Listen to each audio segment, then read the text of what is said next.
नमस्कार दोस्तों।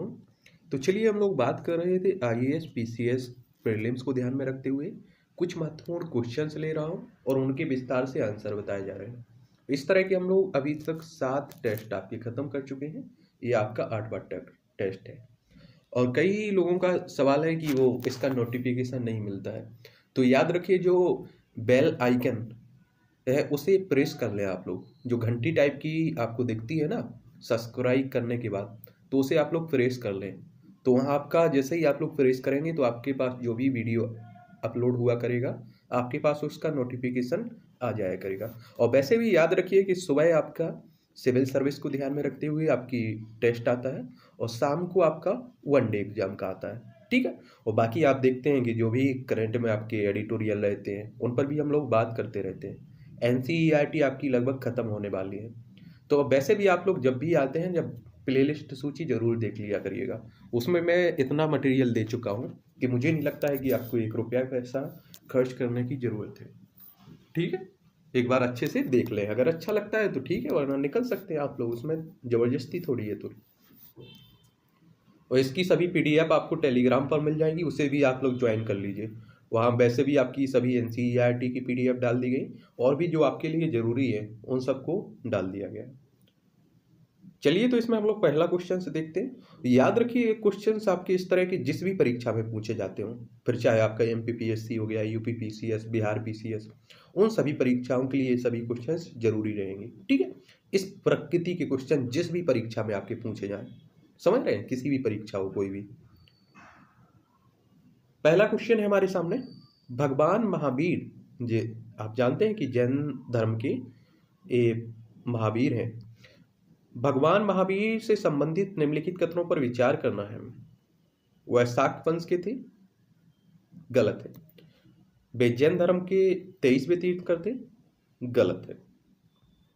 इसमें पूछ क्या रहा है, उपयुक्त कथनों में से कौन सा कथन सही है। तो आप देख रहे हैं कि ना तो एक सही है ना दो सही है, यानी कि दोनों गलत है। याद रखिए, इस पॉइंट को आप लोग, मैं बार बार दोहरा रहा हूं कि इस पॉइंट को आपसे 1 से 2 बार पढ़ लिया करिएगा, क्योंकि कई बार क्वेश्चंस आते हुए भी इस पॉइंट की वजह से हम लोग गलत कर बैठते हैं। अभी आप ही देखिए, अगर यहाँ लिखा होता कि सही नहीं है तो आप दोनों पर लगा देते, 1 और 2 दोनों सही नहीं है। लेकिन यह पूछ रहा है सही है, तो वैसे भी आप देख रहे हैं सही नहीं है, ना तो 1 सही है और ना ही 2 सही है। आखिर सही क्या है इसमें, उस पर बात कर लेते हैं। आप सभी जानते हैं कि जैन धर्म में इन्हें भगवान मानते हैं लोग। ठीक है। महावीर स्वामी इक्ष्वाकु वंश के थे और महावीर जयंती, इनका बचपन का नाम क्या था, वर्धमान।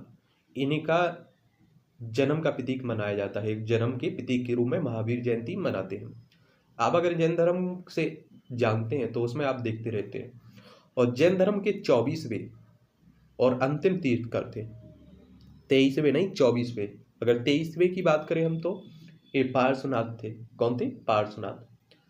जैन शब्द जिन शब्द से आता है, जैन जो शब्द है ये जिन शब्द से आता है, जिसका अर्थ होता है विजेता। क्या होता है, विजेता। इसमें आप देखते हैं कि जैन धर्म में 5 महावीरत्व यानी कि प्रतिज्ञाओं की बात भी की जाती है। उसमें आप देखते हैं अहिंसा हो गया, सत्य हो गया, आस्तेय हो गया, चोरी ना करना, अपरिग्रह और ब्रह्मचर्य। जो 5वां महावीरत्व है, इसे किसने जोड़ा था, महावीर स्वामी ने। ठीक है। तो इसमें क्या लगाओगे आप लोग, डी ऑप्शन, क्योंकि आपने देखा ना तो 1 सही है और ना ही 2 सही है। अगला क्वेश्चन है हमारे सामने, क्या है क्वेश्चन, शनि के चंद्रमा टाइटन के संबंध में निम्नलिखित कथनों पर हमें क्या करना है, विचार करना है। यह सौर मंडल के सभी चंद्रमाओं में सबसे बड़ा है, बिल्कुल नहीं। पृथ्वी के अलावा यह सौरमंडल का एकमात्र ग्रह है जिसकी सतह पर स्थिर तल पर पाया जाता है, ये हाँ ये सही है। उपयुक्त कथनों में से कौन सा कथन सही है, तो इसमें आप देख रहे हैं कि दूसरा कथन सही है। आप इन्हें भी पढ़कर, पहले इन कथनों को पढ़कर भी आप सॉल्व कर सकते हैं, और अगर आप चाहें तो पहले इस कथन को भी पढ़कर सॉल्व कर सकें। जैसी भी आपको सुविधा लगे उस तरह से आप लोग सॉल्व कर सकते हैं। और याद रखिए, एनसीईआरटी आप लोग कक्षा 6वीं से 12वीं तक की पढ़ लें समय रहते हुए, क्योंकि इनका कोई दूसरा विकल्प नहीं है। और इन्हें जब तक नहीं पढ़ोगे आप लोग, मुझे नहीं लगता है कि आपकी सोच विकसित हो पाएगी। और ठीक है, आप प्रीलिम्स निकल जाए, लेकिन मेंस कभी नहीं निकलने वाला है। ठीक है, तो अच्छे से पढ़ लें और ज़्यादा बुक्स आपको नहीं पढ़नी है। आप एनसीईआरटी जैसे पॉलिटी को ही ले लीजिए, एनसीईआरटी पढ़िए पॉलिटी की, और आप बाकी एक स्पेशल बुक्स ले सकते हैं, जैसे आपका एम लक्ष्मीकांत है, इसे भी ले सकते हैं। ठीक है, बस बाकी इतना काफ़ी मटेरियल है आपके लिए। ठीक है, तो इसमें पहला गलत क्यों है आखिर?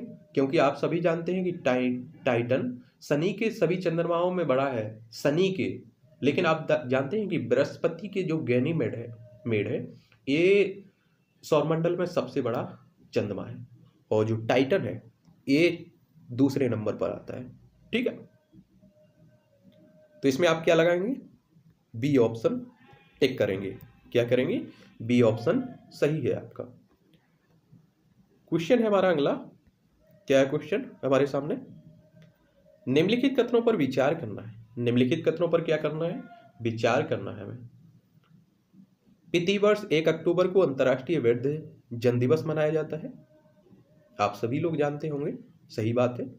भारत में स्वास्थ्य और परिवार कल्याण मंत्रालय वरिष्ठ नागरिकों के कल्याण के लिए नोडल मंत्रालय है, ये आपका गलत है, ये आपका गलत है। इसमें पूछ क्या रहा है? उपयुक्त कथनों में से कौन सा कथन सही है? तो आप देख रहे हैं कि पहला कथन सही है। पूरा खेल रहता है क्वेश्चंस को सॉल्व करने का इस लाइन का, क्योंकि आपने देख लिया है कि ये दोनों, इसमें पहला कथन सही है, दूसरा गलत है। अगर आपसे यह पूछ लेता कि सही नहीं है तो आप लगाते क्या? B option. लेकिन आपको मालूम है कि पूछ रहा है सही है, तो आप लगाएंगे ए ऑप्शन। ठीक है, दूसरा आखिर गलत क्यों है? तो इस पर भी बात करते हैं। पहले कुछ पॉइंट बता देता हूं। संयुक्त राष्ट्र आम सभा, जो यूनाइटेड नेशंस जनरल असेंबली है, इसने 1990 में, कब? 1990 में 1 अक्टूबर को अंतर्राष्ट्रीय वृद्धजन दिवस के रूप में मनाने की घोषणा की थी, और अंतर्राष्ट्रीय समुदाय का एक महत्वपूर्ण सदस्य भी है हमारा भारत। तो भारत ने कब से शुरू किया इसे? 2005 से भारत भी प्रतिवर्ष इस दिवस को मनाता है।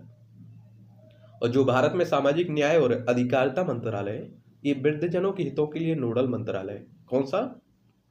सामाजिक न्याय और अधिकारिता मंत्रालय। ठीक है, अगला क्वेश्चन है हमारे सामने। क्या है? ग्राफ्टिंग प्रौद्योगिकी से संबंधित निम्नलिखित कथनों पर विचार करना है। किससे? ग्राफ्टिंग प्रौद्योगिकी से संबंधित निम्नलिखित कथनों पर क्या करना है? विचार करना है। यह एक ऐसी विधि है जिसमें दो अलग अलग पौधों के कटे हुए तने एक जड़ के साथ और दूसरे जड़ के बिना इस तरह से एक साथ जुड़ जाते हैं कि दोनों तने एक ही पौधे के रूप में विकसित होते हैं। सही है। यह पौधे की पोषक तत्वों को ग्रहण करने की क्षमता में वृद्धि करता है तथा उपयुक्त रूट स्टॉक्स के साथ मिट्टी जनित रोगों के प्रतिरोध को विकसित करता है। ये भी आपका सही है। उपयुक्त कथनों में से कौन सा कथन सही है? तो आप देख रहे हैं एक कथन भी सही है आपका और दूसरा कथन भी आपका सही है, यानी कि इसमें आपके दोनों कथन सही हैं। इसे आप लोग ग्राफ्टिंग को कलम बांधना भी कहते हैं, आप लोगों ने देखा भी होगा।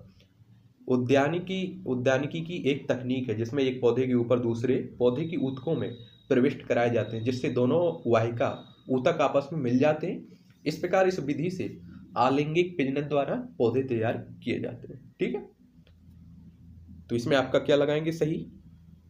सही पूछ रहा था तो आप लगाएंगे सी ऑप्शन। क्या? C option.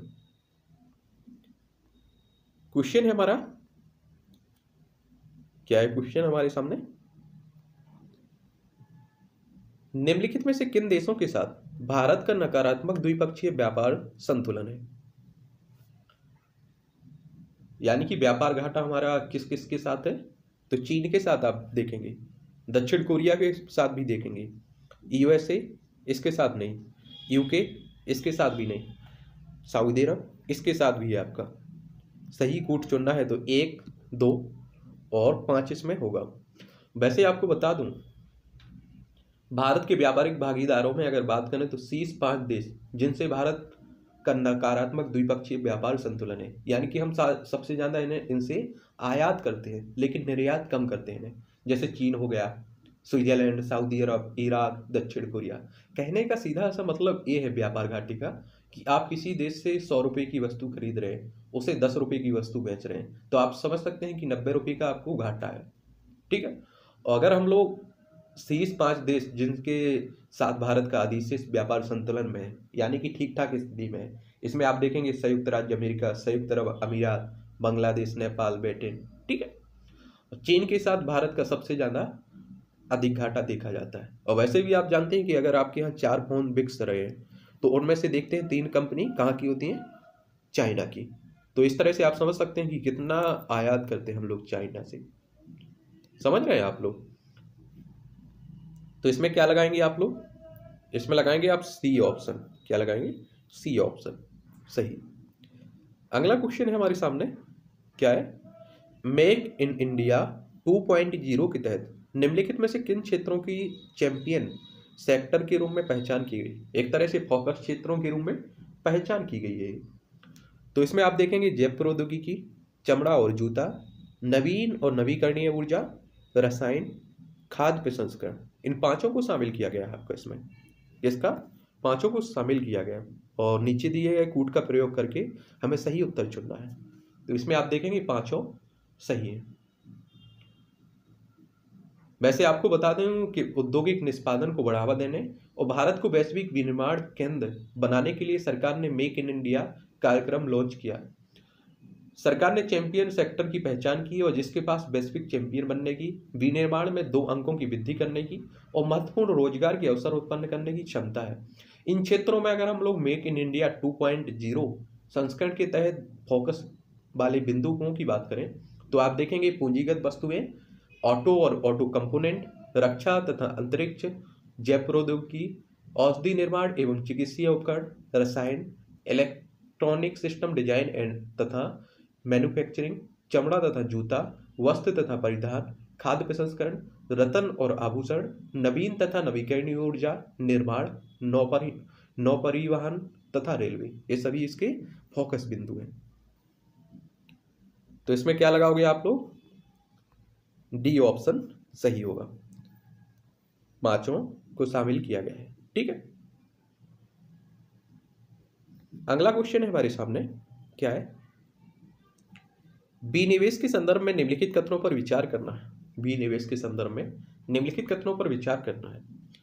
विनिवेश का तात्पर्य सरकार द्वारा सार्वजनिक क्षेत्र के उद्यमों में से अपनी अंशधारिता के बेचने या परिसमापन करने से। हाँ, बिल्कुल सही है।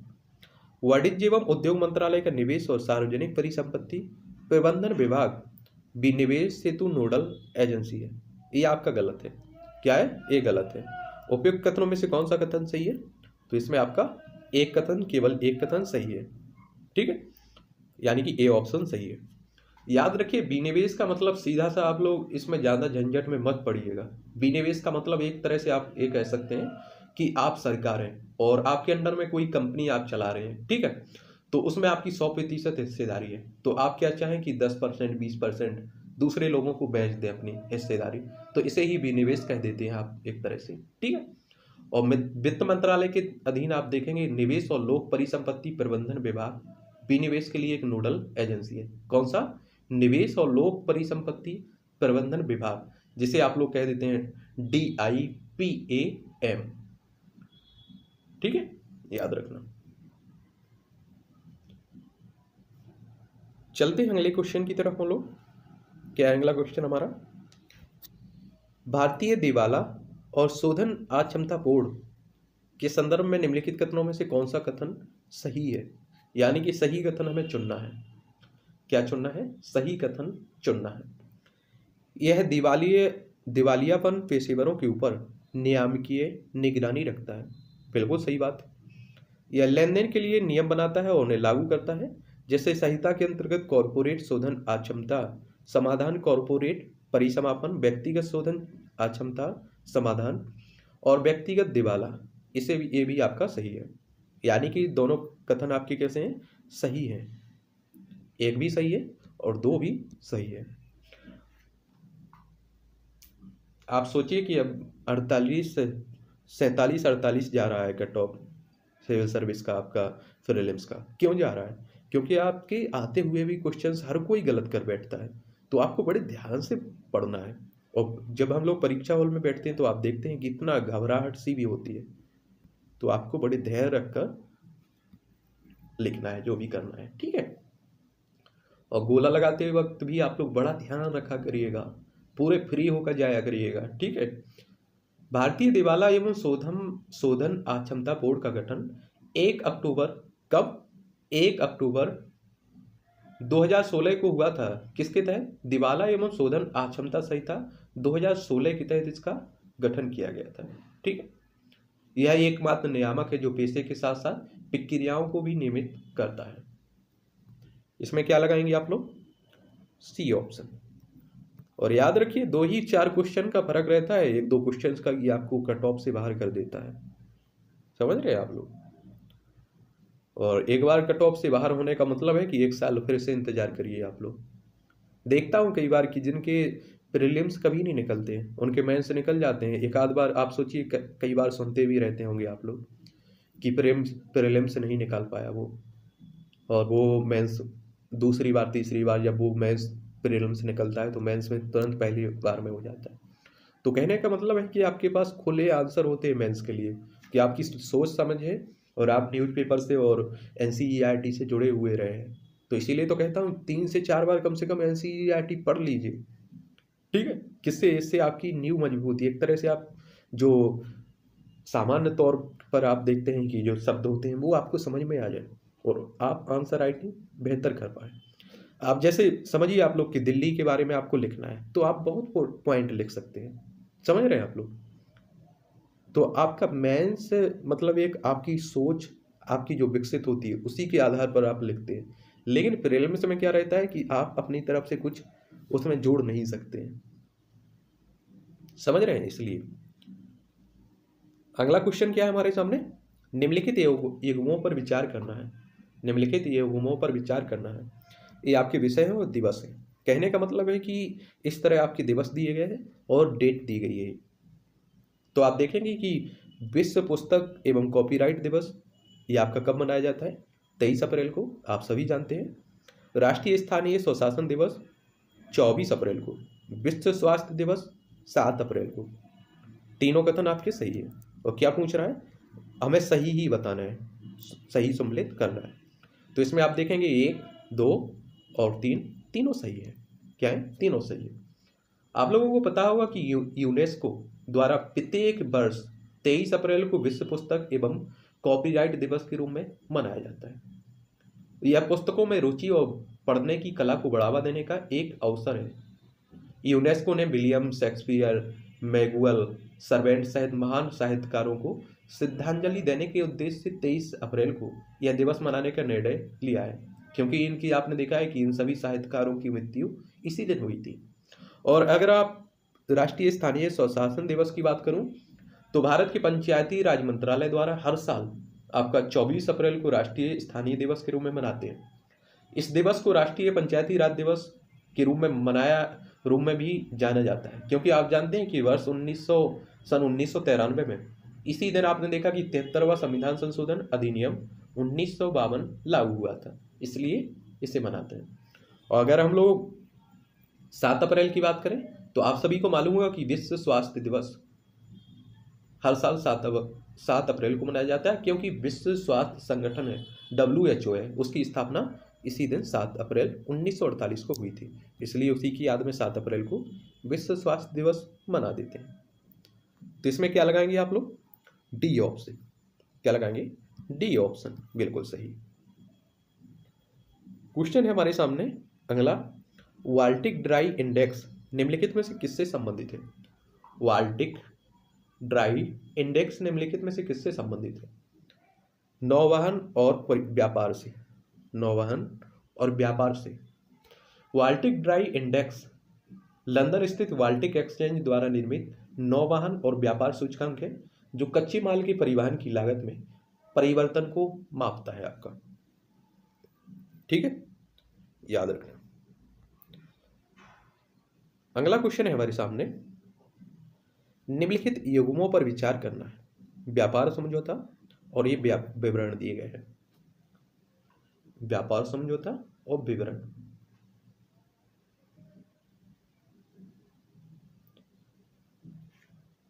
आप भी सुनते रहते हो कि हमारा इस देश से मुक्त व्यापार समझौता हुआ है, साझा व्यापार समझौता हुआ है, सीमा शुल्क समझौता हुआ है, समझ रहे।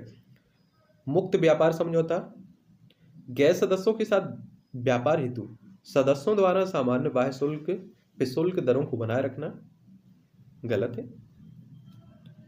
साझा बाजार सदस्य देशों के बीच उत्पादन कारकों का अपेक्षाकृत मुक्त संचलन, ये आपका सही है।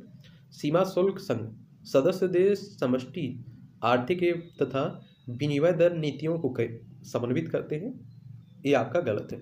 इसमें आप देखेंगे कि क्या पूछ रहा है, कौन सही सम्मिलित है, तो आप देख रहे हैं कि दूसरा कथन केवल सही सम्मिलित है, बाकी 1 और 3 गलत है। 1, 3 गलत क्यों है उस पर भी बात कर लेता हूँ। व्यापार समझौता 2 या 2 से अधिक देशों के बीच, 2 देश भी हो सकते हैं और इससे अधिक भी देश हो सकते हैं, इनके बीच एक अनुबंध, एक तरह से आप समझौता भी कह सकते हैं, एक तरह से आप संधि भी कह सकते हैं। ये क्या बताता है कि व्यापार और निवेश के क्षेत्र में पारस्परिक लाभ सुनिश्चित करने के लिए वे एक साथ कैसे काम करें कि उन्हें लाभ हो, या द्विपक्षीय हो या फिर बहुपक्षीय हो सकता है आपका। अधिमान्य व्यापार समझौतों पीटीए की विस्तृत श्रेणी के भीतर आपको 5 रूपों में अलग तरह के समझौता दिखाई देंगे। इसमें आप देखते रहते हैं कि आंशिक सीमा समझौता, जिसे आप लोग पीएसए भी कह देते हैं सामान्य तौर पर। एक पीएसए की सीमा में आंशिक, जिसका अर्थ होता है कि यह वस्तुओं के बीच कम संख्या में व्यापार के लिए अनुमति देता है। दूसरा आप सुनते रहते हैं मुक्त व्यापार समझौता, जिसे आप लोग सामान्यतः एफटीए कहते हैं। एफटीए जिसमें सदस्य आपस में व्यापार पर टैरिफ कम करते हैं, जबकि गैर सदस्यों के साथ व्यापार के लिए अपनी टैरिफ दरें बनाए रखते हैं। फिर आप सुनते रहते हैं कस्टम यूनियन।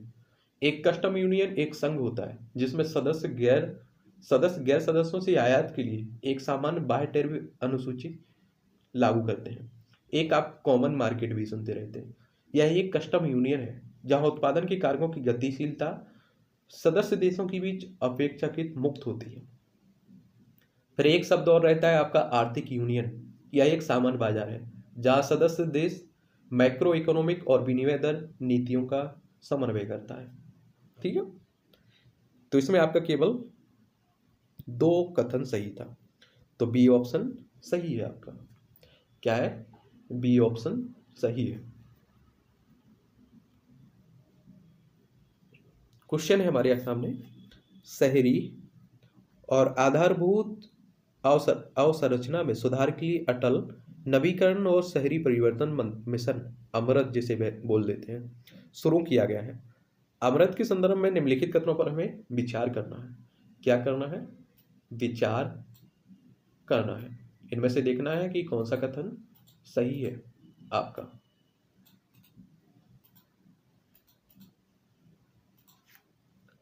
अमृत परियोजनाओं के नियोजन और कार्यान्वयन में राज्यों को समान साझेदार बनाता है, बिल्कुल सही बात है। हृदय योजना के अंतर्गत शहरी विकास मंत्रालय द्वारा विरासत शहरों के रूप में वर्गीकृत सभी शहरों नगरों को अमृत के अंतर्गत शामिल किया जाएगा, ये भी आपका सही है।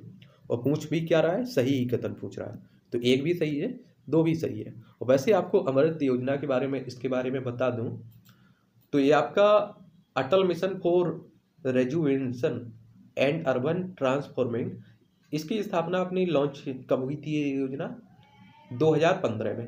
कब, 2015 में से लॉन्च किया जा गया था। और मिनिस्ट्री की बात करें, मंत्रालय की, तो आप देखेंगे कि ministry of housing and urban affairs इसका क्रियान्वयन कर रहा है, इसी ने इसे जारी किया था। और प्राइम मिनिस्टर साहब हमारे मोदी साहब की एक अच्छी तरह से आप कह सकते हैं इनकी योजनाएं हैं, ये यही चाहते थे। एक हृदय की भी आप सुनते रहते हैं, heritage city development and augmentation योजना, ये आपकी 2015 में ये भी शुरू हुई। तो ये भी आप देखेंगे कि ministry of housing and urban affairs के तहत आती है। ठीक है, याद रखना। तो इसमें आप देखेंगे कि सी ऑप्शन सही था, दोनों कथन आपके बेहतर सही है। क्वेश्चन है हमारा अगला, क्या है, कंपोजिशन स्कीम के संदर्भ में निम्नलिखित कथनों में से कौन सा कथन सही है। कंपोजिशन स्कीम के संदर्भ में निम्नलिखित कथनों पर हमें विचार करना है और सही कथन चुनना है।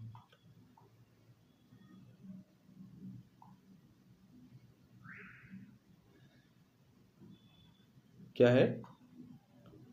यह जीएसटी के तहत कर लाभ का एक वैकल्पिक उपाय है, जिसे छोटे करदाताओं के लिए अनुपालन को सरल बनाने और अनुपालन लागत को कम करने हेतु अभिकल्पित किया गया है।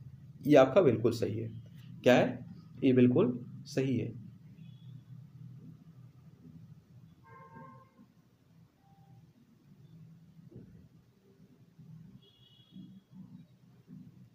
दूसरा है, इसके तहत कोई व्यक्ति टर्नओवर पर सामान्य प्रतिशत की दर पर हर महीने का भुगतान करने की बजाय सामान्य दर तिमाही भुगतान कर सकता है।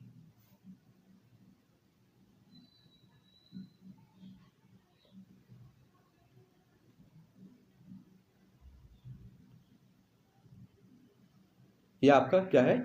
सही नहीं है, गलत है। बताऊंगा क्यों गलत है, उस पर भी बात करेंगे। यह उन निर्माताओं या व्यापारियों पर लागू लागू है होता है जिनका कर योग्य व्यवसाय या कारोबार 1.5 करोड़ रुपए तक का हो। ये आपका सही है। सही कथन हमें चुनना है खुद। तो आप देख रहे हैं 1 और 3 सही है। दूसरा आपका गलत क्यों है, इस पर भी बात करता हूं। याद रखिए, इस योजना की प्रमुख विशेषता यह है कि जिस व्यक्ति ने इस योजना के तहत कर भुगतान का करने का विकल्प चुना है, वह हर महीने एक सामान्य दर पर कर का भुगतान करने के बजाय प्रत्येक तिमाही में टर्नओवर पर सामान्य प्रतिशत की दर से कर का भुगतान कर सकता है। एक बार और सुन लीजिए, इस योजना की प्रमुख विशेषता यही है, जिस व्यवसाय या व्यक्ति ने इस योजना के तहत कर का भुगतान करने का विकल्प चुना है, वह हर महीने की एक सामान्य दर पर कर का भुगतान करने की बजाय वो प्रत्येक तिमाही में टर्नओवर पर सामान्य प्रतिशत की दर से कर का भुगतान कर सकता है। ठीक है, याद रखिए। तो इसमें क्या लगाएंगे आप लोग? सी, यानी कि 1 और 3 विकल्प सही था, दूसरा गलत था। अगला क्वेश्चन है हमारा, नाबार्ड के संदर्भ में निम्नलिखित कथनों पर विचार करना है। नाबार्ड के संदर्भ में निम्नलिखित कथनों पर विचार करना है।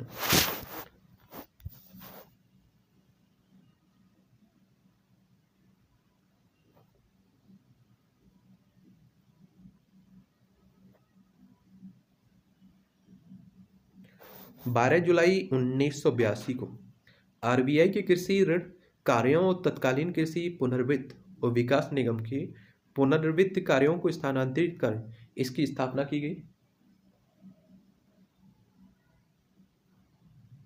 ये बिल्कुल सही है आपका।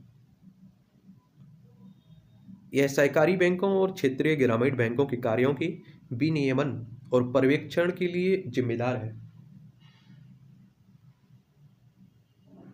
ये भी आपका सही है। भारतीय रिजर्व बैंक ने अपनी पूरी हिस्सेदारी नाबार्ड में ही विभाजित की है। नहीं, ये आपका गलत है। और इसमें पूछ क्या रहा है, उपयुक्त कथनों में से कौन सा कथन सही नहीं है? सही नहीं है। तो आप देख रहे हैं कि कौन सा कथन सही नहीं, केवल 3 कथन सही नहीं है इसमें, बाकी 1 और 2 सही है। क्योंकि आपको मालूम होगा कि भारतीय रिजर्व बैंक के कृषि ऋण कार्यों और तत्कालीन कृषि पुनर्वित्त और विकास निगम की पुनर्वित्त कार्यों के अंतरण द्वारा, इसे याद रखना, 12 जुलाई 1982 को नाबार्ड की स्थापना हुई थी, जिसे आप लोग national bank for agriculture and rural development corporation के नाम से जानते हैं। ठीक है, जिसे सामान्य तौर पर आप लोग नाबार्ड कर देते हैं। और भारतीय रिजर्व बैंक की बात करें, आरबीआई की जो आपकी केंद्रीय बैंक है, इसने नाबार्ड और नेशनल हाउसिंग बैंक, इन दोनों में अपनी पूरी हिस्सेदारी विभाजित की हुई है। किस किस में? नाबार्ड और नेशनल हाउसिंग बैंक में। आरबीआई का यह निर्णय नियामक संस्थानों में क्रॉस होल्डिंग को समाप्त करने की दिशा में उठाया गया एक महत्वपूर्ण कदम भी है। आरबीआई द्वारा दूसरी नरसिम्हम समिति की सिफारिशों का पालन करते हुए यह निर्णय लिया गया है। तो इसमें आपका दूसरा सही था। याद रखिए, वैसे भी बता भी चुका हूं कि आरबीआई की स्थापना कब हुई? 1 अप्रैल 1935 में, अंग्रेजों के समय। इसका हेडक्वार्टर आपको मुंबई में देखने को मिलेगा। ठीक है, तो इसमें आपका केवल 3 सही है, लेकिन आप देख रहे हैं कि इसमें ऑप्शन ही नहीं है 3, मिसप्रिंट हो जाता है। तो आप एक तरह से 3 इसे मान लीजिए। ठीक है, 2 की जगह 3, तो यही आप टिक लगाएंगे। क्या लगाएंगे?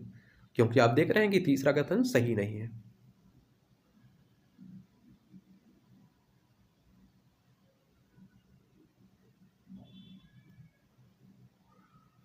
अगर आपसे सही पूछता तो 1 और 2 सही था आपका, तो आप क्या लगाते?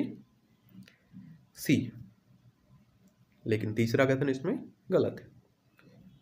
अगला क्वेश्चन हमारे सामने, निम्नलिखित कथनों पर हमें विचार करना है। क्या करना है? विचार करना है। चलिए विचार कर लेते हैं, तो इसमें क्या प्रॉब्लम है। अंडे देने वाले स्तनधारियों को अंडज स्तनी मोनोट्रम के रूप में जाना जाता है। यह वाक्य बिल्कुल सही है। क्या है? बिल्कुल सही है।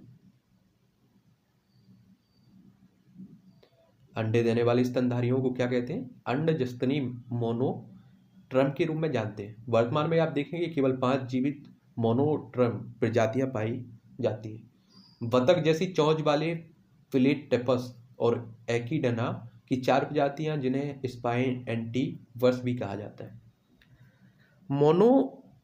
मोनोट्रम स्तनधारियों, सरीसृप और पक्षियों की तरह का आदिम रूप है, क्योंकि ये जीवित बच्चों को जन्म देने के बजाय अंडे देते हैं।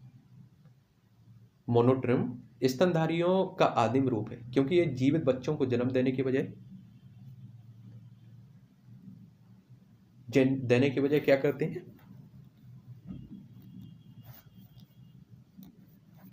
बच्चों को जन्म देते हैं। बच्चों को जन्म देने के बाद अंडे देते हैं। ये भी सही है।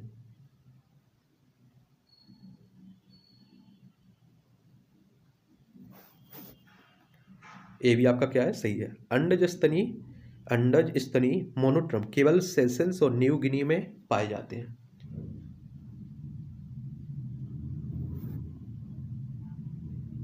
ये भी आपका क्या है? सही है।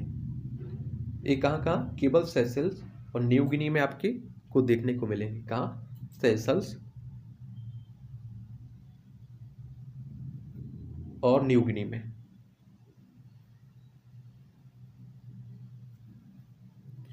सही कथन पूछ रहा है इसमें, तो इसमें आप लगाएंगे क्या?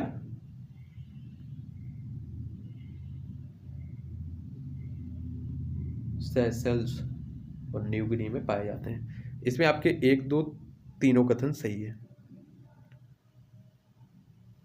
तो इसे आप लोग 3 कर लीजिए। इसे पता नहीं क्यों इस बार मिसप्रिंट हो गया, छप गया, या तो मुझसे गलती हुई।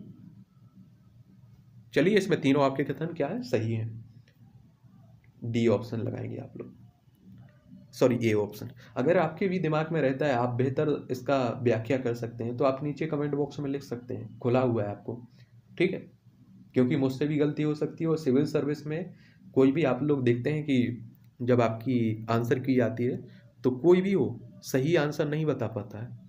आपने देखा होगा, जो कोचिंग वाले आंसर बताते हैं उनमें से भी कई क्वेश्चंस गलत हो जाते हैं। तो कोशिश रहती है कि पूरी सही आंसर बताया जाए, फिर भी अगर गलत हो जाता है 2 में से तो आप लोग नीचे लिख सकते हैं। ठीक है, एक परिवार की तरह हम लोग जुड़े हुए हैं, और एक परिवार की क्या मदद होती है कि एक दूसरे की मदद करते रहिए। क्वेश्चन है हमारे सामने, निम्नलिखित कथनों पर विचार करना है। निम्नलिखित कथनों पर क्या करना है? विचार करना है। कर जीडीपी अनुपात किसी देश के सकल घरेलू उत्पाद के सापेक्ष राजस्व का अनुपात है। बिल्कुल सही है। पिछले दशक में भारत के कर जीडीपी अनुपात में लगातार वृद्धि हुई है। ये आपका गलत है। इसमें क्या पूछ रहा है? कौन सा सही है? तो आप देख रहे हैं कि केवल एक कथन सही है। कर जीडीपी अनुपात टैक्स टू जीडीपी रेशियो किसी देश के सकल घरेलू उत्पाद के सापेक्ष राजस्व का अनुपात होता है। सकल घरेलू उत्पाद यानी कि जीडीपी एक निश्चित अवधि के दौरान देश की अर्थव्यवस्था द्वारा उत्पादित अंतिम वस्तुओं और सेवाओं का मूल्य है। इस पॉइंट को याद रखिए, अंतिम वस्तुओं और सेवाओं का कुल मूल्य होता है। मध्यस्थ वस्तुओं एवं सेवाओं तथा अंतिम वस्तु या सेवा के उत्पादन में उपयोग किए जाने वाले उत्पादों और सेवाओं को जीडीपी के दायरे से बाहर रखा जाता है। सीधा सा कहने का मतलब है कि ये चक्क मान लीजिए, ठीक है। इसमें मतलब जो भी प्रोडक्शन हो रहा है, कारें बन रही हैं, ये चाहे विदेशी कंपनियां बना रही हो, कोई भी बना रहा हो, तो ये आपका जीडीपी में जुड़ेगा। और इसमें क्या जोड़े जाएगा? अब आप सोचेंगे कार का जो टायर है उसका अलग जोड़ दिया जाए, स्टीयरिंग का अलग जोड़ दिया जाए, ऐसा नहीं होता है। इसमें जो कार बनती है पूरी तैयार होकर, जो अंतिम मूल्य रहता है उसे ही जोड़ा जाता है, ठीक है, याद रखिए। आप सोचिए कि टायर का अलग जोड़ते, फिर इस तरह से आप समझ सकते हैं कि कितनी प्रॉब्लम हो सकती थी। तो इसलिए अंतिम मूल्य रखते हैं इसमें। तो इसमें केवल आपका ए ऑप्शन सही है।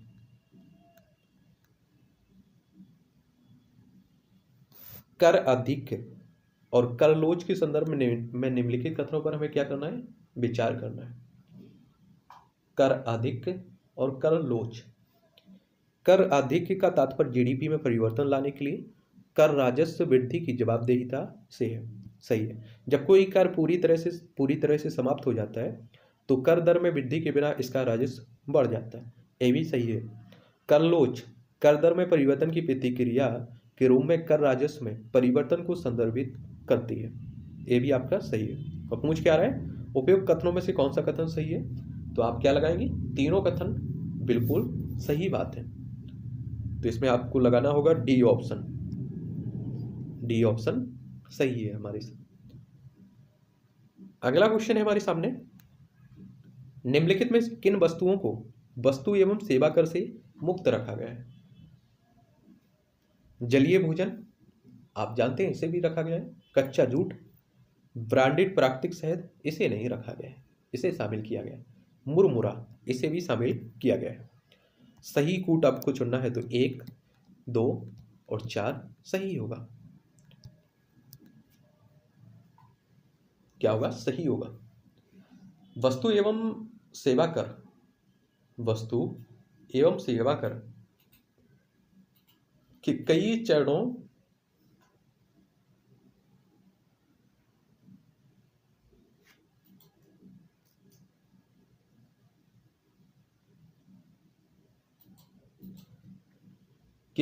वाला लक्ष्य आधारित कर जिसे प्रत्येक मूल्य वृद्धि पर आरोपित किया जाता है। वस्तु ये जीएसटी आपका इसलिए लाया गया है क्योंकि जो अप्रत्यक्ष कर था उसे अब एक जगह करके जोड़कर ले लिया जाता है। इस पे अगर मुक्त यानी कि बाहर की वस्तुओं की बात करें तो इसमें देखेंगे आप लोग, ये सभी वस्तुएं आज जलीय भोजन हो गया, दही हो गया, स्वदेशी हस्तनिर्मित संगीत वाद्य यंत्र, मुरमुरा, पूजा सामग्री, कच्चा जूट, बिना ब्रांड वाला आटा मैदा, बिना ब्रांड वाला बेसन, बिना ब्रांड वाला प्राकृतिक शहद, खुला अनाज और खुला अनाज मोटा अनाज, इसे सबको शामिल किया गया है आपका इसके तहत। 1 जुलाई 2017 से इसे लागू कर दिया गया था जीएसटी को। ये कुछ सामान्य आपकी बातें होती हैं, इनके बारे में भी आप लोग याद रखा करिएगा। तो इसमें क्या लगाएंगे आप लोग? सी ऑप्शन सही है। क्या है? सी ऑप्शन सही है।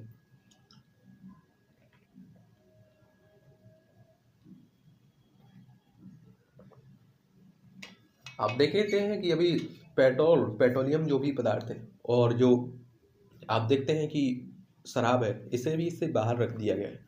अभी आप देखते हैं कि सरकार इस पर कर लगाने की बात करती है। आप देखते हैं कि समझ रहे हैं, ठीक है। अगला क्वेश्चन है हमारा, प्रतिभूति लेन देन कर एसटीटी के संदर्भ में निम्नलिखित कथनों पर विचार करना है। क्या करना है? विचार करना है। एसटीटी एक प्रकार का अप्रत्यक्ष कर है जो देश में किसी मान्यता प्राप्त स्टॉक एक्सचेंज के माध्यम से किए गए योग्य प्रतिभूति लेन देन के मूल्य पर देय है। गलत है। एसटीटी के तहत कराधान की दरें सभी प्रकार की प्रतिभूतियों के लिए समान है, ये भी आपका गलत है। पूछ क्या रहा है? कौन सा सही है कथन? तो ना तो एक सही है ना ही 2 सही है। सही क्या होगा उस पर भी बात कर लेता हूं। प्रतिभूति लेन देन कर एसटीटी भारत में स्टॉक एक्सचेंजों में सूचीबद्ध जो प्रतिभूतियों की खरीद और बिक्री के समय लगाया जाने वाला कर होता है। एसटीटी देश में किसी मान्यता प्राप्त स्टॉक एक्सचेंज के माध्यम से किए गए एक कर योग्य प्रतिभूति के लेन देन मूल्य पर देय प्रत्यक्ष कर होता है, ना कि अप्रत्यक्ष। एसटीटी के लिए कराधान की दर सरकार द्वारा निर्धारित की जाती है और यह प्रतिभूति एवं लेन देन, चाहे वो खरीद की हो या बिक्री की हो, के प्रकार पर निर्भर करती है। ठीक है, याद रखिए। यह कर वर्ष 2004 के केंद्रीय बजट में पेश किया गया था और 1 अक्टूबर 2004 से लागू भी कर दिया गया था। तो इसमें ना तो एक सही था ना ही दो आपका सही था। अगला क्वेश्चन है हमारा, सरकार ने वस्तु एवं सेवा कर जीएसटी कानूनों में संशोधन करने के लिए निम्नलिखित में से किस विधेयक को मंजूरी दी है? केंद्रीय जीएसटी विधेयक सही है। एकीकृत जीएसटी विधेयक ये भी शामिल है। केंद्र शासित जीएसटी विधेयक ये भी शामिल है। क्षतिपूर्ति विधेयक इसे भी शामिल किया गया। यानी कि आप देख सकते हैं कि चारों को शामिल किया गया है। क्या किया गया है? चारों को शामिल किया गया है। सरकार ने वस्तु और सेवा कर यानी कि जीएसटी कानूनों में सुधार करने के लिए चार विधेयक को मंजूरी दी है ताकि सरलीकृत प्रतिफल प्रदान किया जा सके, यानी कि सरलता से इसका समाधान किया जा सके। केंद्रीय जीएसटी की विधेयक की बात करें तो केंद्र सरकार द्वारा एक राज्य की सीमाओं के भीतर होने वाली वस्तु और सेवाओं की आपूर्ति पर जीएसटी लगाने और उसके संग्रहण के लिए कर व्यवस्था निर्धारित करता है।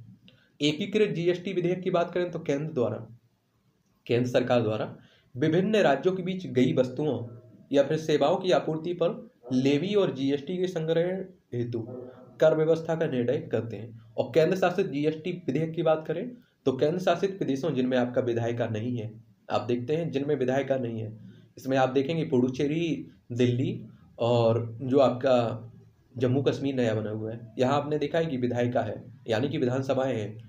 जहाँ नहीं है उनकी बात कर रहा हूँ। केंद्र शासित प्रदेशों में वस्तुओं और सेवाओं की आपूर्ति पर जीएसटी लगाने और संग्रहण के लिए कर व्यवस्था को व्यवस्थित करना। क्षतिपूर्ति विधेयक राज्यों को 5 साल की अवधि के लिए जीएसटी के क्रियान्वयन के कारण होने वाले जो नुकसान होगा राजस्व का, उसकी भरपाई सुनिश्चित करना इसके तहत शामिल किया जाता है। तो इसमें क्या लगाएंगे? नीचे दिए गए कूट का प्रयोग कर सही उत्तर चुनना है हमें। तो आप लगाएंगे कि चारों को शामिल किया जाता है, यानी कि डी ऑप्शन को आप टिक लगा देंगे। ठीक है। क्वेश्चन है हमारा अगला, कर व्यय के संदर्भ में निम्नलिखित कथनों पर विचार करना है। यह करों के संग्रह में सरकार द्वारा किए गए व्यय से संबंधित है? बिल्कुल नहीं, गलत है। यह इंगित करता है कि सरकार द्वारा कितना अधिक राजस्व एकत्रित किया जा सकता है। ये भी आपका सही है। ये क्या है? ये सही है। उपयुक्त कथनों में से कौन सा कथन सही है? तो 2 कथन आपका सही है, 1 कथन आपका बिल्कुल सही है। एक गलत क्यों है उस पर भी बात कर लेता हूं। कर व्यय, जैसा कि शब्द से स्पष्ट है कि यह करों के संग्रह में सरकार द्वारा किए गए व्यय से संबंधित नहीं है। ठीक है, याद रखना। इसके तहत रियायती दरों पर कर लगाने की अवसर लागत या फिर करदाताओं को दी जाने वाली छूट, कटौती, क्रेडिट में होने वाली चूक आदि अवसर लागतों को संदर्भित करती है, यानी कि इन्हीं को शामिल करती है। दूसरे शब्दों में यह देश में करदाताओं को प्राप्त अप्रत्यक्ष सब्सिडी की सीमा को दर्शाता है एक तरह से। तो इसमें आप क्या लगाएंगे? बी ऑप्शन, क्योंकि सही पूछा है और सही आप देख रहे हैं कि केवल दूसरा कथन सही है। क्वेश्चन है हमारे सामने, क्या है क्वेश्चन?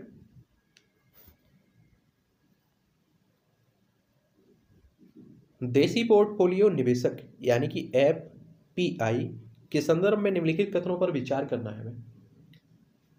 विदेशी पोर्टफोलियो निवेश में प्रतिभूतियों और विदेशी निवेशकों द्वारा निष्क्रिय रूप से धारण की गई अन्य वित्तीय परिसंपत्तियां शामिल है।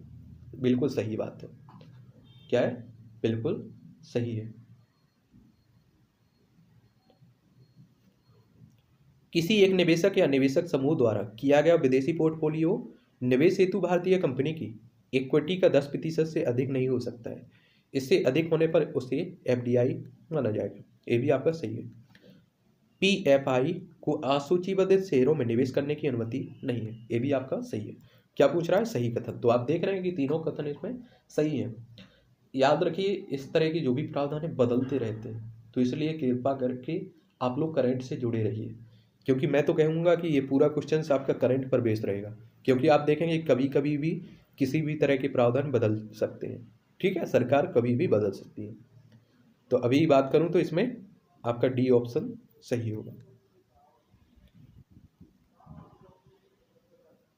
क्वेश्चन है हमारा, मोस्ट फेवर नेशन के संदर्भ में निम्नलिखित कथनों पर विचार करना है। आपने अभी कुछ समय पहले देखा भी होगा पाकिस्तान के साथ MFN, तो मोस्ट फेवर नेशंस के संदर्भ में हम लोगों ने वापस लिया हुआ था। इसका अर्थ है कि यह किसी देश को किसी अन्य देश द्वारा विशेष प्राथमिकता दी जाएगी जिसमें उसे MFN का दर्जा प्रदान किया जाएगा। ये गलत है। यह व्यापार और विकास पर संतुलन, विकास पर संयुक्त राष्ट्र सम्मेलन के तहत आता है। ये भी आपका गलत है। क्या है? दोनों कथन गलत है। सही क्या है? MFN सब देश को विशेष दर्जा दिए जाने के लिए विशेष वरीयता देने की बात करता है। इसका वास्तविक अर्थ अगर हम करें तो इसे अन्य सभी देशों के समान माना जाएगा। विश्व व्यापार संगठन के नियमों के अनुसार देश आमतौर पर अपने व्यापारिक भागीदारों के बीच भेदभाव नहीं कर सकता है। यदि एक देश को व्यापार में रियायत दी जाती है, जैसे कि कम आयात शुल्क लगाना, तो सभी WTO के सदस्यों को ऐसी ही रियायत दी जानी चाहिए। इस सिद्धांत को मोस्ट फेवर नेशंस ट्रीटमेंट के नाम से जानते हैं, या WTO के नियमों के तहत आता है आपका। ठीक है, इसमें आप क्या सही पूछा था, तो आपने देखा ना तो एक सही था और ना ही दो, यानी कि आप डी ऑप्शन लगाएंगे। क्वेश्चन है हमारा अगला, निम्नलिखित में कौन भारतीय बैंक की असुरक्षित पूंजी निधि के घटक है? इसमें आकस्मिक निधि, परिसंपत्ति विकास निधि, मुद्रा और स्वर्ण पुनर्मूल्यांकन खाता, निवेश पुनर्मूल्यांकन खाता, इन चारों को शामिल किया गया है। सही कूट चुनना है, तो इन चारों को आपका शामिल किया जाता है। रिजर्व बैंक के आरक्षित पूंजी कोष में आप निम्न 5 घटक देखते हैं: आकस्मिक निधि, परिसंपत्ति विकास निधि, मुद्रा एवं स्वर्ण पुनर्मूल्यांकन खाता और निवेश पुनर्मूल्यांकन खाता और विदेशी मुद्रा रूपांतरण आरक्षित निधियां। केंद्रीय बैंक की आरक्षित पूंजी निधि उसके पास किसी भी वित्तीय आकस्मिकता का सामना करने के लिए, यानी कि किसी भी समस्या का सामना करने के लिए उपलब्ध एक कोष होता है। ठीक है, याद रखिए। वो कहते हैं ना कि अगर आपको भरोसा नहीं है, अगर आपके पास 500 का नोट है, आपको भरोसा नहीं है, वैसे तो आप देखते हैं उस पर लिखा रहता है कि मैं गारंटी देता हूँ, लेकिन अगर फिर भी आपको भरोसा नहीं तो आप RBI के पास जाकर उतने का आप लोग या तो हार्ड करेंसी ले सकते हैं, या आप क्या कर सकते हैं कि आप उतने का सोना ले सकते हैं जो आपका मार्केट में चल रहा हो। ठीक है, क्वेश्चन है हमारा अगला, 15वें वित्त आयोग के संदर्भ में निम्नलिखित कथनों पर विचार करना है। आयोग द्वारा अपनी सिफारिशें प्रस्तुत करते हुए 2001 की जनगणना आंकड़ों का उपयोग किया जाएगा। गलत है। राज्यों में पंचायतों और नगर पालिकाओं के संसाधनों के पूरक के लिए राज्य की समेकित निधि में वृद्धि हेतु आवश्यक उपाय है। ये सही है। सही कथन हमें बताना है, तो आप देख रहे हैं कि दूसरा कथन सही है। क्या है? दूसरा कथन सही है। और याद रखिए, संघ और राज्यों के बीच करों के शुद्ध आगामों का वितरण और राज्य के बीच ऐसे आगामों का वितरण आवंटन करता है। अनुच्छेद 275 कितना 275 के तहत भारत की संचयी निधि में राज्यों के राजस्व में सहायता अनुदान को शासित करने वाले सिद्धांत शामिल रहते हैं। वित्त आयोग की सिफारिशों के आधार पर ही राज्य में पंचायतों और नगर पालिकाओं के संसाधनों के पूरक के लिए राज्य की समेकित निधि में वृद्धि हेतु आवश्यक उपायों पर चर्चा की जाती है, और आयोग द्वारा अपनी सिफारिश प्रस्तुत करते हुए 2011 की, ना कि 2001 की जनगणना आंकड़ों का उपयोग किया जाएगा। याद रखिए, अगर हम लोग इनकी बात करें 15वां वित्त आयोग की, तो ये आपका 2020 से 2025 के लिए रहेगा। और इसके अध्यक्ष की बात करें तो इसके अध्यक्ष हैं NK सिंह। ठीक है, चलिए, तो ये थे आपके कुछ, आप एक तरह से कह सकते हैं कि महत्वपूर्ण क्वेश्चंस आपकी सभी परीक्षाओं के पॉइंट व्यू से, और कुछ आपकी मुख्य। और याद रखिए, इसकी अगर हम लोग आपके वित्त आयोग की बात करें तो अनुच्छेद 280 में आप लोग वित्त आयोग के बारे में देखते हैं। इसमें एक अध्यक्ष होता है, 4 सदस्य होते हैं, इसमें मिलकर बनता है। एक बात आप लोगों को याद रखिए कि वैसे आप लोगों को बड़े विस्तार से वित्त आयोग के बारे में भी बता चुका हूँ, क्योंकि आपने देखा है केंद्रीय मंत्रिमंडल ने 22 नवंबर 2015 को इसे स्वीकृति भी दी हुई है, और इसके कार्यकाल की 2020 से 2025 के बीच। ठीक है। एन प्रथम वित्त आयोग के अध्यक्ष की बात करें तो केसी नियोगी थे। कौन थे? केसी नियोगी। ये भी आपका पूछ लेता है। और 15वें वित्त आयोग के अध्यक्ष आपके कौन है? एन के सिंह। ठीक है, श्री एन के सिंह। इन सब के बारे में, संगठनों के बारे में बात कर चुका हूँ, फिर चाहे आपके राष्ट्रीय संगठन हो या फिर अंतर्राष्ट्रीय संगठन हो, इनके बारे में बड़े विस्तार से बात कर चुका हूँ। तो आपकी जो देखते हैं, आप लोग देखा होगा आपने कि आपकी महत्वपूर्ण संगठनों के नाम से जो प्ले लिस्ट सूची है उसमें सभी संगठन डले हुए हैं। ठीक है, तो इसमें आपका केवल 2 कथन सही था, बी ऑप्शन।